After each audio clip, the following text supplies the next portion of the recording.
We talk a lot about, oh, do this and polish that and drill that and tap that and stuff like that. But it's easy to forget that sometimes people don't really understand what that means and how to do it. And I had mentioned that I had polished apart the 220 grit or something like that. And a reader said, I don't know what that means. Can you explain that to me? And and then somebody else said, "Hey, if I have this gun or this gun part, I would like to polish it to a high gloss finish before I put cold bluing on it. And how do I do that?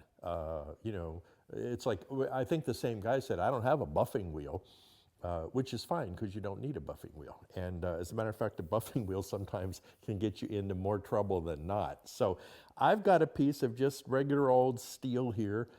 It's from my scrap box. I've used it before to practice stamping and etching, I think, and stuff like that. But here's a relatively clean area on it. And so over probably a series of videos, what we're going to do here is go ahead and I'm going to walk you through what I would do to this if for whatever reason I need this to be taken down to a certain level of polish. So right now it's pretty rough, like you can actually feel the surface imperfections underneath your thumbnail. And so we're going to start by doing something called draw filing.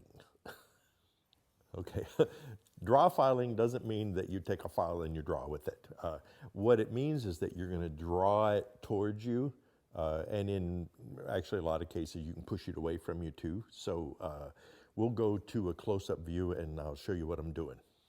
Okay, you would use draw filing if you've got like an uneven surface or a surface that you have to get rid of all the imperfections. And so in this case,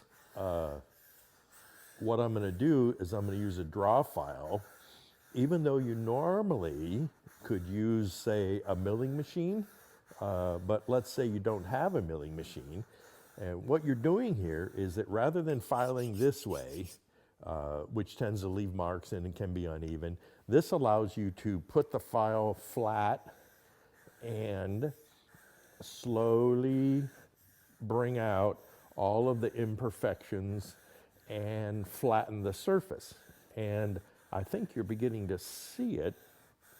There we go. Sometimes it's a little more work than you think. Okay, I went ahead and did some more work on this off camera. So we've got a good, you can feel it, it's smooth, it's flat. We've gotten rid of most of the imperfections.